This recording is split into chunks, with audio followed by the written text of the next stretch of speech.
नमस्कार मित्रांनो, तू हे रे माझा मितवा मालिकेच्या आजच्या जबरदस्त भागामध्ये आपलं स्वागत आहे. आता मामा आणि अर्णवने फोन केलेला आहे वल्लरीला. वल्लरीला तो म्हणतोय की मामी जरा एक बोलायचं होतं. तेवढ्यात वल्लरी विषय बदलते की अर्णव, तुम्ही दोघंही स्पर्धेत फायनल राऊंडला गेलात ना, हार्टिएस्ट कॉंग्रॅच्युलेशन्स तुमचं. तेव्हा तो म्हणतो की थँक्यू मामी, पण मला जरा तुझ्याशी दुसरंच बोलायचं होतं. तेव्हा वल्लरी घाबरते. मग ती म्हणते की काय झाले, बोल ना. तेव्हा तो म्हणतो की मामी मला सांग, तुला काही झालं आहे का, म्हणजे तुला काही लागलं आहे वगैरे का. तेव्हा ती विचारते की का रे बाळा, असं का विचारतोयस. तेव्हा वल्लरीला तो म्हणतो की मामी, म्हणजे तुमच्या इथे फ्लोअरवर ना रक्ताचा डाग आहे रूमवरती, म्हणूनच म्हटलं की काही झालं होतं का.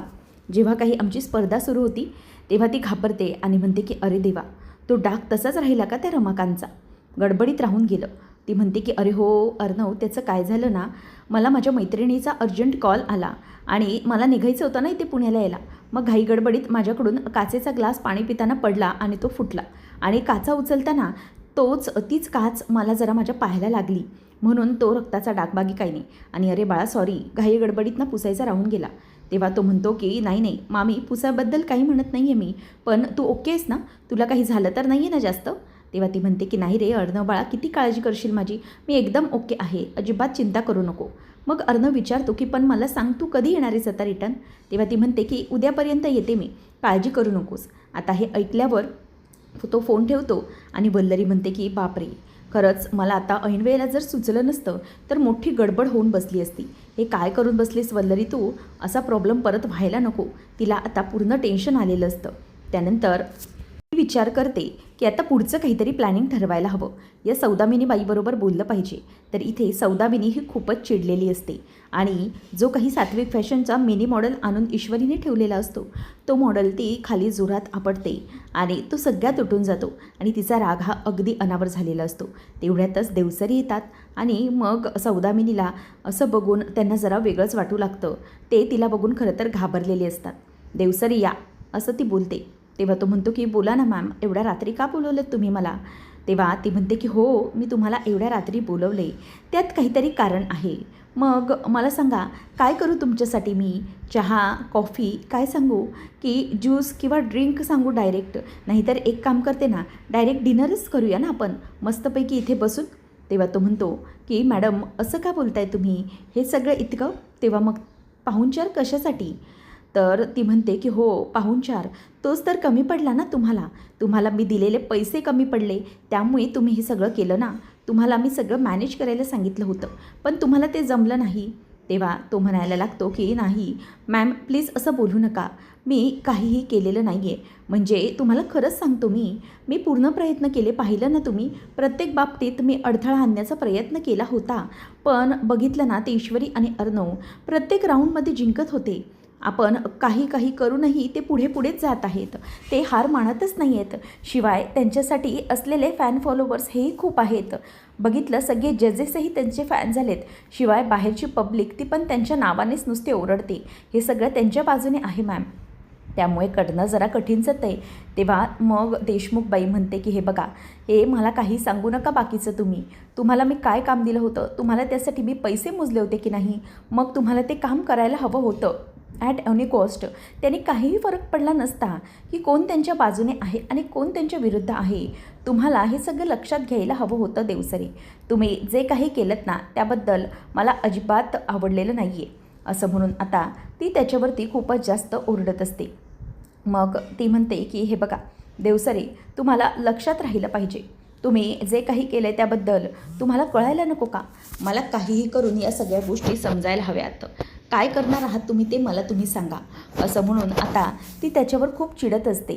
तर ईश्वरी इथे सात्विकाचा म्हणजेच अर्णवच्या आईचा फोटो घेऊन म्हणत असते की आई, तुम्ही अजिबात काळजी करू नका. आज जे काही घडलं ते तुम्हीही पाहिलं असेल ना. तुम्ही खरंच खूप भाग्यवान आहात आणि अर्णव सर पण खूप भाग्यवान आहेत. म्हणजे तुम्ही हे जे काही केलं ना, अर्णव सरांवरती तुमचा पूर्ण आशीर्वाद आहे हे आम्हाला दिसून आलेलं आहे. त्यामुळे तुम्ही आमच्याबरोबर कायम आहात हे सतत आम्हाला जाणवत राहतं. तेव्हा मग अर्णव तिथे आलेला असतो आणि तो त्या गोष्टीचा विचार करत असतो. ईश्वरी म्हणते की आई, तुम्ही दिलेले संस्कार तुमचा मुलगा विसरलेला नाही. तुम्ही जे काही त्यांना सांभाळून घेतलं आहे आत्तापर्यंत, तुम्ही लहानपणी जेवढा वेळ होता त्याच्यासोबत तेवढं त्यांना संस्कार दिलेत, ते सगळे त्यांनी अगदी जपून ठेवलेत. त्यामुळे नका घाबरू. तेवढ्यातच तिथून आता अर्णव येतो आणि तो म्हणतो की मला माहिती आहे माझी आई ही प्रत्येक वेळेला माझ्यासोबत आहे. तेव्हा सात्विकाचा फोटो घेऊन तोही बोलत असतो. जे काही घडलं आहे आज त्याबद्दल त्याला आईबरोबर शेअर करायचं असतं. तो म्हणतो की आई, मला माहिती आहे की तू कुठून तरी मला बघतेस. आज आम्ही कॉम्पिटिशनमध्ये जे जे काही फेस केलं ते खरंच खूप वेगळं होतं. एका पॉईंटला असं वाटत होतं की आम्ही जिंकतोय की नाही, परंतु तुझा आशीर्वाद आमच्या पाठीशी होताच, त्यामुळे सगळं शक्य झालेलं आहे. ऐनवेळेला तो ज्या माझ्या हातात चिंध्या सापडल्या त्यावरून मला तुझी आठवण झाली आणि तू मला जे जे काही शिकवले होते लहानपणी त्या सगळ्या गोष्टी मी त्यामधून करू शकलो. आणि काही वेळ कमी असतानाच, काही मिनटं माझ्या हातात असताना तू मला इन्स्पायर केलंस. तू मला सांगत होतीस, तुझा आवाज माझ्यापर्यंत पोचत होता की चिंटू चल, हार मानायची नाही आहे, आपल्याला प्रयत्न करत राहायचे आहेत. हे सगळं तुझं बोलणं होतं ते आमच्यापर्यंत पोचत होतं. समहाव मला हे समजत होतं की तू मला बोलतेस की अजिबात थांबायचं नाही आहे, चल सुरू कर. हे सगळं तुझं बोलणं मला कुठेतरी जाणवत होतं आणि म्हणूनच मी हे सगळं करू शकलो. आता मात्र अर्णवच्या गालामध्ये जरासं हसू असतं आणि डोळ्यात पाणी असतं. तो म्हणतो की किती काही झालं तरीही आता मी हार मानणार नाही.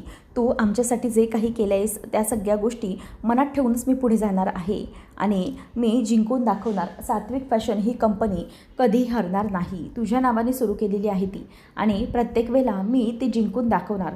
तुझा आशीर्वाद आहे, देवाचा आशीर्वाद आहे की नाही माहीत नाही, पण तुझा आशीर्वाद नक्की माझ्या डोक्यावर आहे आई, एवढंच मला जाणवतं. आता मात्र अर्णवही खूप इमोशनल झालेला असतो. आता ईश्वरी तो फोटो स्वतःच्या हातात घेते आणि म्हणते की आई, मला माहिती आहे की अर्णव सरांवर आणि माझ्यावर तुमचा आशीर्वाद कायम आहे, म्हणूनच ती मशीन रिपेअर करण्याची ही शक्ती तुम्हीच मला दिली आहे. आणि एक सांगायचं गेलं तर तुम्ही खरंच आमच्यासाठी खूप काही केलेलं आहे. आता एक गोष्ट फक्त तुम्ही लक्षात ठेवा, तुमचा आशीर्वाद असाच आमच्या पाठीशी कायम असू देत आणि सात्विक फॅशन ही कंपनी कोणीच आपल्यापासून हिरावून घेऊ शकणार नाही. तुमचा मुलगा हा कायमच सात्विक फॅशन ही कंपनी तुमच्या नावाने चालवेल. त्यासाठी आपण काहीही करायला तयार आहोत, अगदी काहीही, आणि आम्ही प्रत्येक वेळेला जिंकूच अशी आम्ही तुम्हाला दोघेजणं वचन देतो आई. असं म्हणून ईश्वरी आता आपल्या सासूलाच फोटोमधून वचन देते आणि नंतर अर्णव ईश्वरीला मिठीत घेतो. दोघं एकमेकांकडे बघतात. फायनली त्यांचा आनंद हा फार वेगळा असतो आणि आईचा आशीर्वाद आपल्याबरोबर आहे याची त्यांना सतत अशी जाणीवच होत राहते. तर दुसरीकडे जेलमध्ये आता राकेशची नुसती चलबिचल होते. जेलमध्ये तो विचार करतो की काय आहे, अजून काही न्यूज कशी समजली नाही या बाबतीत, त्या स्पर्धेमध्ये काय झालं आहे काहीच कळत नाही आहे. आता तो नुसता उठतो आणि म्हणतो की तिथे टी व्हीवरती तर दाखवत असतील की ईश्वरी अर्णव एव्हाना स्पर्धेमध्ये हरले असतील. एव्हाना त्यांचा निकाल लागला असेल आणि दोघंजणही तोंड पाडून बसले असतील. शिट, मला जर बघायला मिळालं असतं तर खरंच किती बरं झालं असतं. हा ताठे कुठे राहिला आहे खरंच मला कळत नाही आहे. अरे तिथे, असं म्हणून तो आवाज देत असतो आणि इतका वेळ कुठे गेला आहे काय माहिती. तिथेच वाट बघत बसलेला असतो आणि तेवढ्यातच तो हवालदार तिथे येतो. मग आता लगेच राकेश येतो आणि म्हणतो की काय रे, किती वेळ झाला, तू कधीची वाट बघतोय, त्या न्यूजसमोर बसला होतास की नाही, काय झालं आहे स्पर्धेमध्ये, ते ईश्वरी अर्णव हरले ना, मला सांग, ऐकायला मी आतुर झालो आहे, अगदी माझे कान आतुर झाले आहेत, बोल.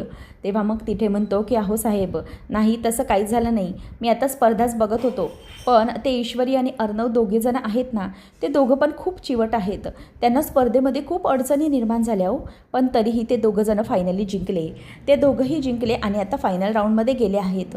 तेव्हा मग हे ऐकल्यावर तिथेला तो म्हणतो की अरे तिथे तू काय दारू बिरू मारून आलास की काय, काय बोलतोयस, जरा नीट सांग, खरंच ते दोघंजणं फायनलमध्ये गेलेत का. तेव्हा मग तिथे म्हणतो की हो अहो साहेब, मी काही मस्करी करेन का, खरंच सांगतोय तुम्हाला, ते ईश्वरी आणि अर्णव दोघंही गेलेत. ते दोघे फक्त फायनलमध्ये गेले नाहीत तर त्यांच्या बाजूने खूप पब्लिक आहे, इतके पब्लिक आहे की त्यांच्या बाजूने ते दोघंजणं जिंकणार म्हणजे जिंकणार फायनलमध्ये पण, बघा तुम्ही. तेव्हा आता तिथे असं बोलून निघून जातो आणि राकेशला मात्र खूप राग आलेला असतो. राकेश म्हणतो की झालं, पुन्हा एकदा या दोघींनी माती खाल्ली असंच दिसतंय मला, काय चाललं या दोघींचं, ही वल्लरी आणि ती सौदामिनी देशमुख दोघीजणही पुन्हा एकदा तोंडावर पडल्या. कसले फालतूचे प्लॅनिंग असतात या दोघींचे. मला माहीत आहे यांचे प्लॅनिंग काय असणार आहेत ते. ईश्वरी, अर्णव या दोघांनाही पुरून उरलेले आहेत. जाऊ दे आता ना, मला असं वाटतंय की मलाच काहीतरी केलं पाहिजे. या दोघींच्यानी काहीही होणार नाही आहे. ही सौदामिनी आणि ती वल्लरी बसले असतील पुन्हा एकदा तोंड पाडून. पण ईश्वरी, अर्णव, काही झालं तरीही मी तुम्हाला असं जिंकू देणार नाही. आणि ईश्वरी, तू माझी झाली नाहीस ना, तर मग मी त्या चिंटुकल्याचीही तुला होऊ देणार नाही. काही झालं तरी मला आता हे प्लॅनिंग केलंच पाहिजे. दोघांनाही काही करून मला उडवून टाकलंच पाहिजे. काय करू काय? मलाच आता हातपाय काहीतरी हलवले पाहिजेत. या दोघी काहीच करू शकणार नाहीत. असं म्हणून इथे आता त्याची नुसती चलबिचल होत असते. आता त्याच्या मनामध्ये विचार येत असतात की काहीतरी मी केलं पाहिजे. काय करू? आता त्याच्या डोक्यामध्ये विविध विचार सुरू होतात आणि तो म्हणतो की फायनली आता ईश्वरी आणि अर्णव, तुम्ही दोघंजणही या जगात राहणार नाही ना, असंच काहीतरी मला केलं पाहिजे. नाहीतर प्रत्येक वेळेला तुम्ही सगळं संकटावर मात करून पुढे जाणार म्हणजे जाणार. पण आता हा राकेश येणार आहे तुमच्या आडवा. बघा तुम्ही कसे पुढे जाता येते. तर दुसरीकडे आता वल्लरीने फोन केलेला असतो देशमुखला आणि ती म्हणते की काय झालं, तुम्ही पुढे काय करण्याचं ठरवलेलं आहे. तेव्हा मग आता देशमुख तिच्यावर चिडते आणि म्हणते की का तुम्ही फक्त लांबून कशाला फोन करताय. उंटावरून शेळ्या हाकल्यासारखं काम आहे तुमचं. मी तुमची काही पर्सनल सेक्रेटरी आहे का तुम्हाला सगळे काही अपडेट द्यायला की बाबा स्पर्धेमध्ये असं झालं तसं झालं. तेव्हा ती म्हणते की तसं नाही, पुन्हा एकदा ईश्वरी अर्णव जिंकले म्हणून मी तुम्हाला कॉल केला. मग त्यावर लगेच सौदामिनी म्हणते की हो ना, मग तेच तर ना. म्हणजे काय, तुम्ही फक्त इथून बघत राहायचं आणि तुम्हाला काय, मी फक्त प्रॉपर्टीचे 25% द्यायचे यासाठी तुम्ही सारखे फोन करत राहायचे. मी सगळं मॅनेज करायचं. मी त्या देवसारींना पैसे चारायचे, सगळं मॅनेज मी करायचे आणि तुम्ही काय फक्त मला फोन करून विचारत राहणार अपडेट काय झालं काय नाही याबद्दल.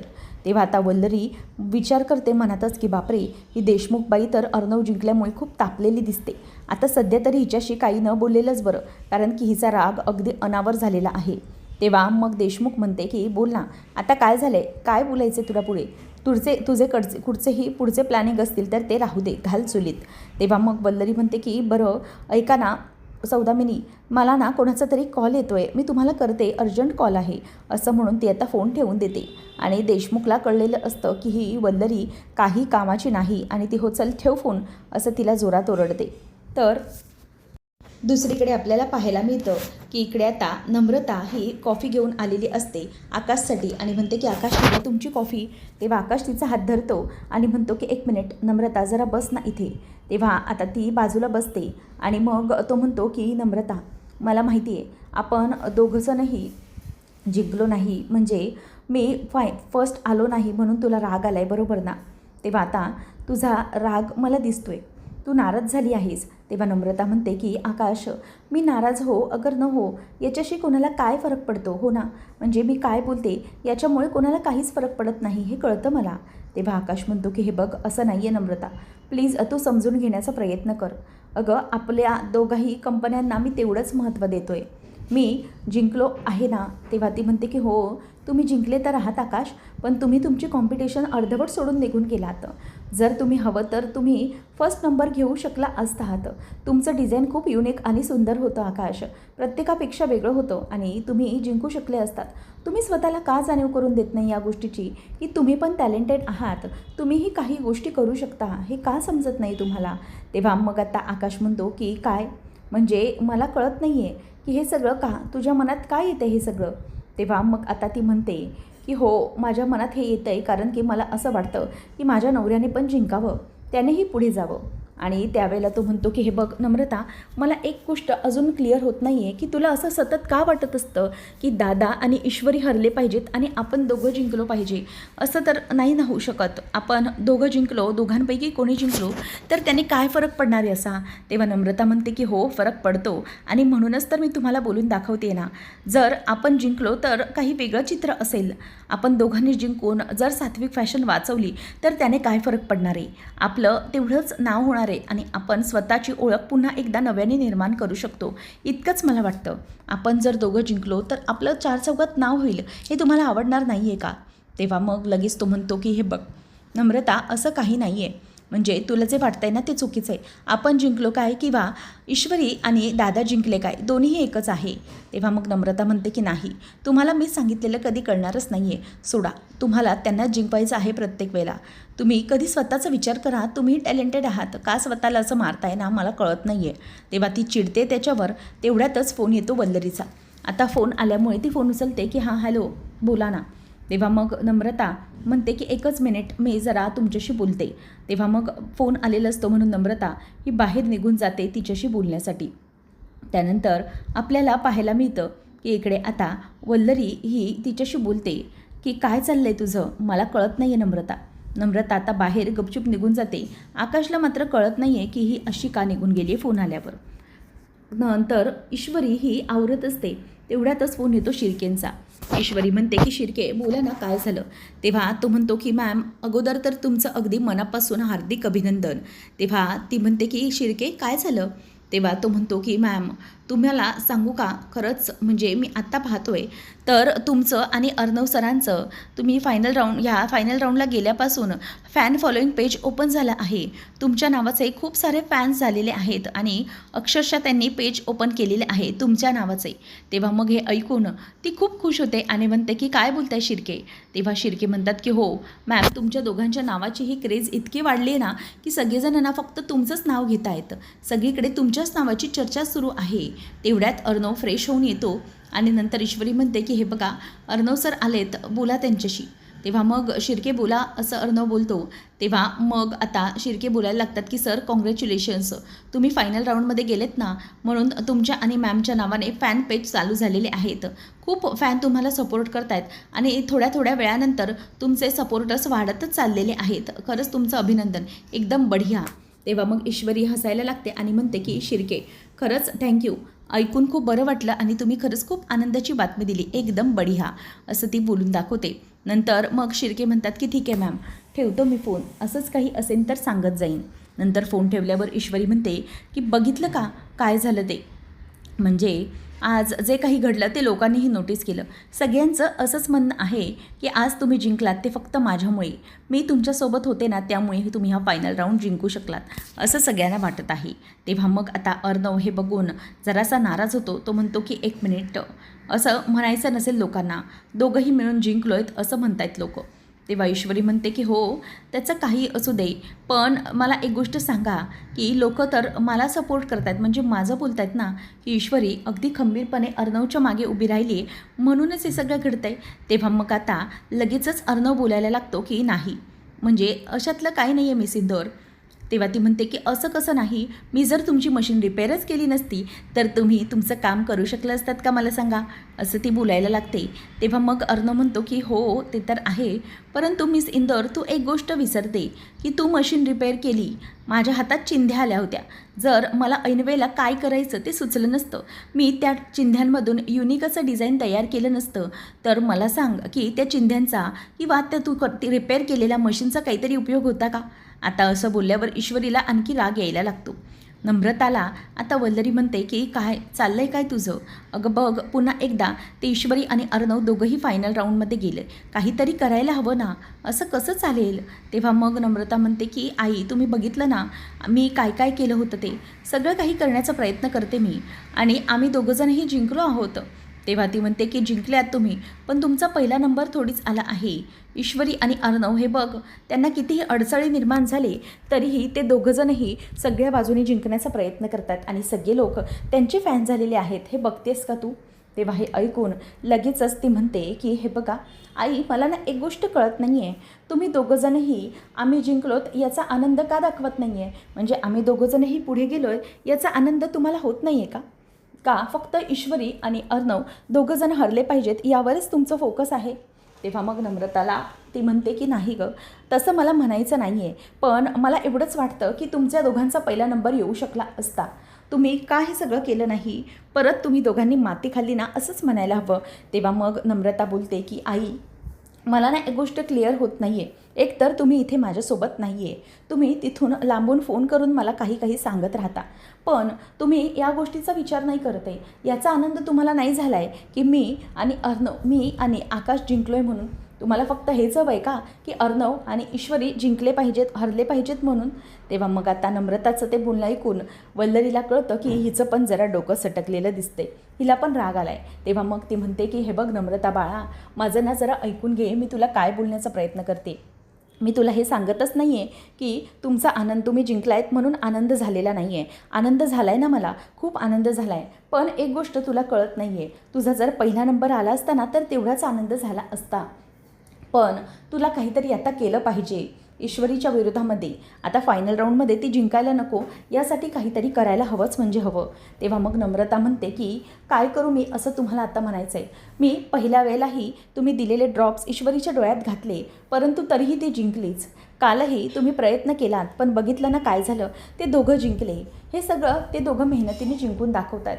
मग अजून मी काय करू शकते, तुम्ही काहीतरी प्रयत्न करा ना. तेव्हा ती म्हणते की मी काय प्रयत्न करू शकते. तेव्हा ती म्हणते की तुम्ही त्या आयोजकांना मॅनेज करा, त्यांना तुम्ही सांगा की निकाल आमच्या बाजूने लावायला. असंही तुम्ही करू शकता ना, तुम्ही त्यांच्या बाजूने निकाल न लावता पैसे देऊन आमच्या बाजूने निकाल तर फिरवू शकता, आमचा नंबर तर काढूच शकता ना, असं तुम्ही करा, असं ती आता तिला सजेस्ट करत असते. नंतर मग ईश्वरी म्हणते की ओ, म्हणजे बरोबर आहे, तुम्ही म्हणताय की तुम्ही त्या चिंध्या शिवल्यात, पण तुम्हाला याचं क्रेडिटच नाही आहे की मी हे सगळं केलं आहे. मी जर दिमाग वापरून लवकरात लवकर ती मशीन वेळेत तुमच्यापर्यंत आणून दिली नसती तर तुम्ही हे करू शकला असतात का, सांगा मला. उगीचच आपलं पुढे पुढे करताय, म्हणजे इतकं सगळं करावं तरीही तुम्हाला मात्र स्वतःचंच कौतुक आहे, हो ना. म्हणजे मला तर एकच गोष्ट वाटते की तुम्ही हे जे सगळं काही बोलताय ना, या सगळ्या गोष्टी तुम्ही करू शकल्या नसत्या. तेव्हा तो म्हणतो की हो मी सिंदूर, तुझंही म्हणणं तितकंच खरं आहे, पण एक विसरू नकोस तू की जर मी त्यावेळेला डिझाईन तयार करू शकलो नसतो तर आपण जिंकलो असतो का. फायनल गोष्ट ही माझ्या हातात होती की नाही, मग मी ते करू शकलो असतो का सांग. आपण जिंकू शकलो नसतं जर मी व्यवस्थित तयार केलं नसतं ते डिझाईन.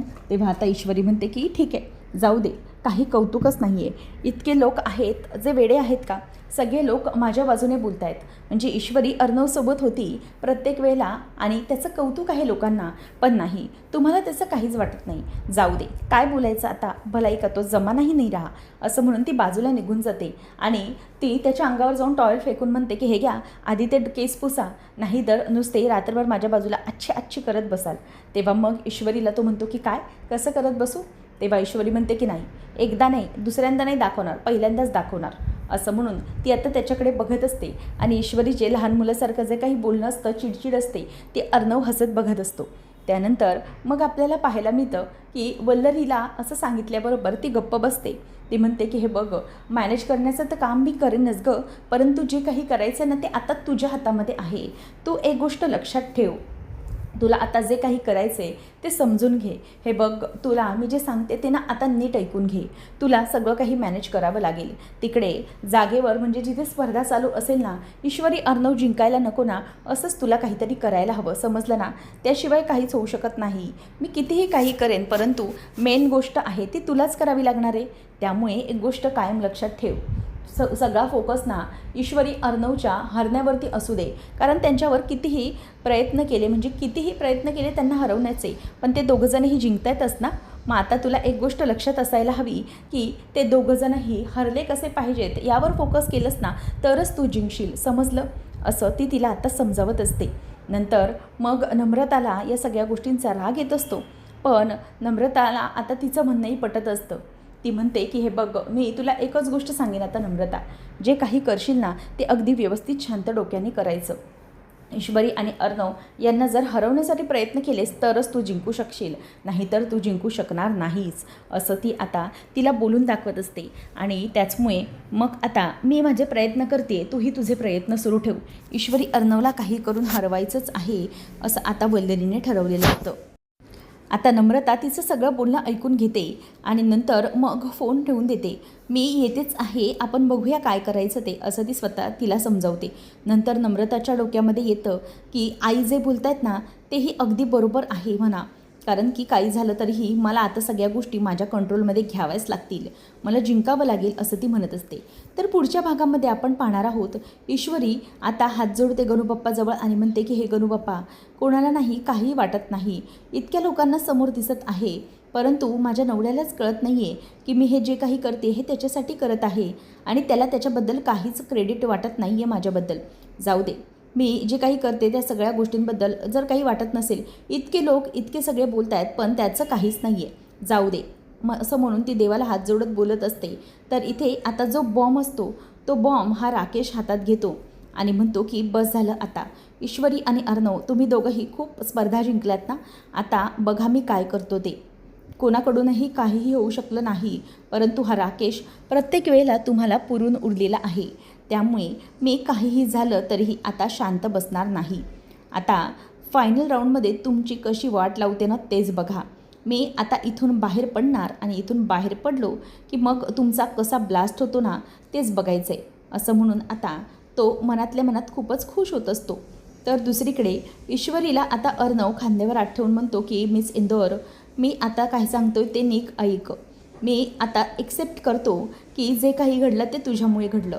तुझ्यामुळेच मी हा राऊंड जिंकू शकलो. जर तू माझ्या बाजूला उभे राहिली नसती, मला मशीन रिपेअर करून दिली नसती ना वेळेवर, तर मी हा राऊंड जिंकलो नसतो. त्यामुळे मी जिंकण्याचं सगळं काही क्रेडिट तुझंच आहे, ओके, असं आता ईश्वरीला तो बोलून दाखवतो. आणि ईश्वरी मात्र आता खूप खुश होते तिला तिचं क्रेडिट मिळाल्यामुळे. तर राकेश आता म्हणतो की ईश्वरी, अर्णव, तुम्ही दोघंही खूप उडत होतात ना, आता बघा तुमच्या दोघांच्याही कशा चिंधड्या उडणार आहेत ते. आता हा राकेश बाहेर येणार आणि तुमच्या दोघांचीही वाट लावून टाकणार आहे. आणि अर्णव, डायरेक्ट भेटूया तुझ्या शोकसभेमध्ये, असं म्हणून तो आता डायरेक्टली इथे ईश्वरी आणि अर्णव यांना कायमचं संपवण्याचं प्लॅनिंग करत आहे. आणि त्याचबरोबर आता ह्या सगळ्यामध्ये राकेश बाहेर पडून नेमकं काय होणार आहे, ईश्वरी आणि अर्णव यांचं सगळं पाहणं रंजक ठरेल. असेच अपडेट जाणून घेण्यासाठी चॅनलला नक्की सबस्क्राईब करा. धन्यवाद.